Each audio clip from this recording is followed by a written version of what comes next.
Is that identity a lie? Is that just bullshit? It doesn't matter what it is. Your first question was more honest, because as soon as you ask if it's no good, well, that's just back to prescription. What if I say, yeah, it's no good? Mm-hmm. What are you going to do? All right. Well, pretend I didn't say that. Or you're going to say, oh, since I said it was no good, you're going to dissolve your self-image in 5 minutes? No, I didn't say that. Pretend I didn't say it. Okay, so your first question was valid. Are we all just lying to ourselves through self-image? The answer to that is yes. Now, all that remains is, where'd that question come from? Was that a question for listeners? Was that a question that was intellectual? Or did it tear your heart out? It was a question. Don't answer that question. But you can't answer it right now. You're going to be put on the spot. I'm not putting you on the spot. All conversations are between you and you. It isn't about condemnation. It isn't about judgment. It isn't about me standing here and saying this because you're going to assume that I want you to say X and you're going to say X because that's what you've been raised by the culture to do. If you don't do it, you're bad. And here's 5 steps to get out of it. If you don't do the 5 steps, then you're really bad. Well, guess what? There is no badness, first of all. Second of all, the 5 steps don't work. So you're screwed all the way around. Yeah, so it's that validation of right or wrong, that we're just stuck in that damn thinking. Well, just the belief that there is actually a right action or a right thought or a right thing to do that simply doesn't exist. The fundament of truth is so revolutionary that it so completely tears the most foundational elements of all that a human has taught. He no longer knows which way is up. He'll be afraid to even say his own name in fear that even that may be a lie. The human has drifted so deep into lies and untruths that he shouldn't say a word. Everything is a lie. No one realizes the degree to which society has completely imprisoned and destroyed the fabric of the human organism. So, Kapil, are you at a point where you just totally ignore your mind? No, that's a beautiful question. It doesn't matter. I'm not going to go into the are you at a point stuff because then that gets into contests, right? Let me just say this. In fact, I was going to write a Siddha scroll about that.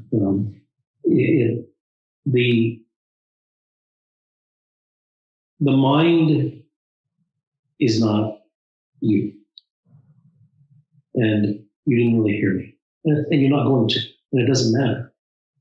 At least it went through acoustically. Mm-hmm.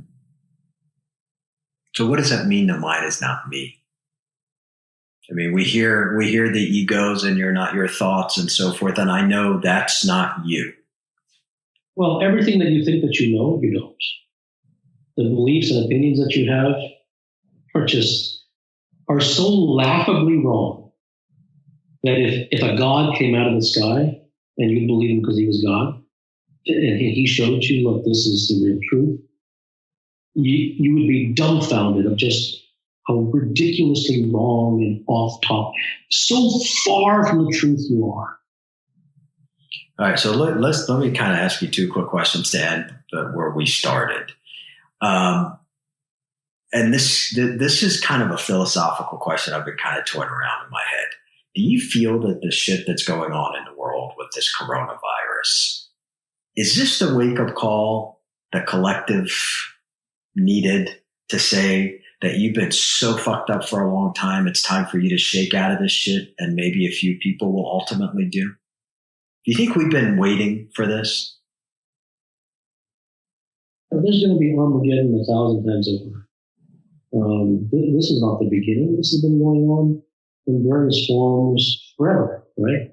So once this thing has passed, then basically almost everyone will go back to the normal way of living. But if you might get to that level of seriousness that you're talking about.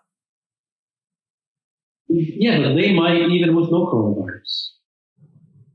There's always some people out there who are all on the cusp, and a brisk wind blows and that puts them over the edge. But the answer to your question, sure, it might. Things that are extreme, like I said, things that are extreme, usually, at least have the potential to have some effect on someone. Yes. And how does this help us come to grips with pain? That's some self-aid, new age. What is that? What do you mean, come to grips with pain? What do you want? Learn how to deal with it. Not run away from it.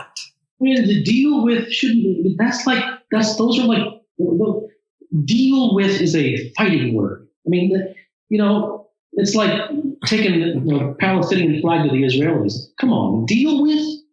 Right, what do you mean deal with? How to understand it or realize about everything against dealing with. If you have cancer, you want to deal with it? You want to deal with cancer? No, I want to kick its ass. How do someone feel better if they're in pain? I don't care. Agreed.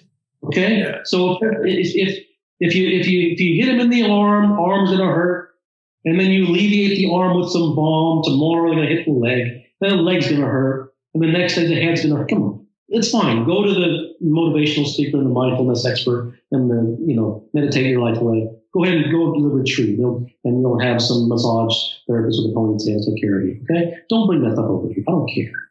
I know you don't. How about the understanding of it? That's just part of life? Do we understand that? Is that the suffering component? The understanding of pain? Of suffering. That's just, for us, that's part of life. That's part of, that's part of our journey to the truth. Well, tone speaks everything, right, Mo?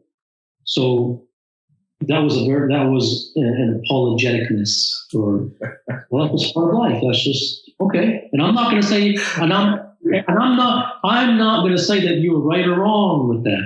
I'm going to say if someone says suffering is a part of life, and that's just what it is. Okay. If someone says suffering is a part of life, and I want to know really how to get I want to understand it. It's a totally different story, and I know that you're going to latch on the latter one because it's proper. But it's life absolutely is suffering, but it isn't just because the events of life are suffering.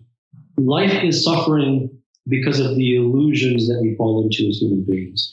The illusion of mind, the illusion that we are ourselves, the illusion of attachment. All of these things completely being attached to a notion of a self, that is suffering. And if a person did not have that, then he could have all the bad events happen to him and he wouldn't be affected by them. So it isn't the events that are suffering. The events are indeed suffering, but that is not the fundament of the suffering. Hey man, I love so much just having these conversations and hearing your perspective, and whether you like it or not, it impacts 5, 6, 10 of us. So I always appreciate it. Sure.